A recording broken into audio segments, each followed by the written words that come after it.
त निभाग जा नार ॾिस त कीअं था पिया खूंगरा हणनि। अदी इन्हनि खे सुम्हण ॾे, उथंदा त वरी मानी घुरंदा। अदी मां त हैरान आहियां त ही निभागा बुख ते सुता कीअं पिया आहिनि। अधे वारनि इन्हनि खे बनीअ ते लोड़ायो हूंदो, तॾहिं इहे सुता पिया आहिनि। अदी अदो भुरल ई नुरल बि कोन आया आहिनि मानी खणण। अल्लाह ख़ैर करे, ही निभागा अलाए कहिड़ो निभाग विझी आया आहिनि। बनीअ ते सभु कम उबता सुबता थींदा हूंदा। अदी मां त थकिजी पई आहियां, मुंहिंजो त दिमाग़ ई कमु नथो करे। थोरो साह खणो, पोइ हिननि निभागनि खे उथारियूं था त वरी बनीअ ते मानी ॾेई अचनि। अदी ही त रस्ते में ई मानी खाई वेंदा, पाणी अदा वारा अची मानी खणी वेंदा। वेठू जल्दी कयो, उतो जल्दी कयो, उते मजदूर बुख में मरी विया। मानी खणी तो मां खणी वञा बनी ते। हाँ छा थियो?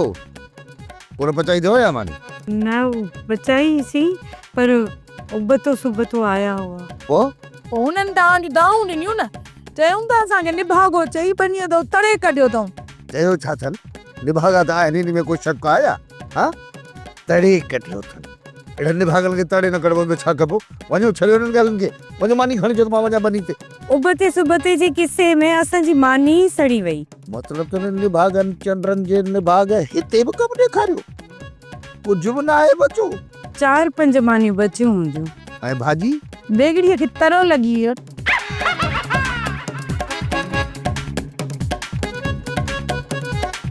तड़ा त तव्हांजा मां राति मोटी अची कढंदुसि।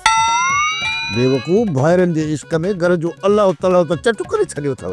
ओड़ो अधो आदि गर्मी ऐं सर्दी जे घर मानी वठणु, अलाए उनजी को कहिड़ो जवाबु मिलंदो। अब ख़रीदो अचां मानी, कहिड़ी तकड़ि था। अचां थो मूंखे तव्हां खां वधीक जल्दी आहे। खणी थो अचां, बंदि कर फोन हाणे। अरे इहा ई त तव्हांजे ॿाहिरनि जी भाड़ाइपा। इहो अधु मानी अधी वारनि खे चयमि ऐं अधु तव्हांखे चयमि, नतीजो इहो निकितो जो। छा वरी छा थियो हूंदो? कोरनि जो कुता मानी खाई विया हूंदा, ॿियो छा? कोरनि जा कुता कोन खाई आहे, असुल में तव्हांजे भाउरनि भीड़ ॾिनी आहे मानी खे गोड़ ॿधी। हा दी अदा सही तो चवी, असांजा भाइर बि खाइण जा लुद्धा आहिनि, लुद्धा। पोइ नूरल हिन मानी मां त पूरत कोन थींदी। अदो भूरल वेचारो लठ खयो वते तो हाणे पाड़े वारनि खां मानियूं पचराईंदो। हा अदा सही तो चवे, ईअं ई करणु घुरिजे। असांजा भाइर बि ॾाढा बिगड़जी विया आहिनि। मां त चवंदोसि तव्हांखे ते तव्हां वारा भाइर पादरनि खां सवाइ कोन सुधरंदा, पर सही तव्हां हुनजी पाखे ॿधियो बीठा हूंदव। असांजा भाइर मां बाया हाजानी चलियसि होॾ ते न, तिन भाइरनि जी लोड लाए छॾींदसि। हा त बोला हिन वञी हुननि जे घर लाइ न हुननि जी लोड। हिते छा थी करी वई? अधु भूरल जो उते वेठो आहे न, पाणे मानी पचराए बनी ते पहुचाईंदो। नूरल तू ही मानी खणी वञ बनी ते पुॼाए। वीचारा वंगारी बुख खां बेज़ार थी विया हूंदा। सोप सीरियल जहिड़ियूं ज़ालूं तहिड़ा मुड़स तमाम एपिसोड्स ॾिसो HD क्वालिटीअ में। विजिट करियो असांजो YouTube channel Sindh TV HD drama.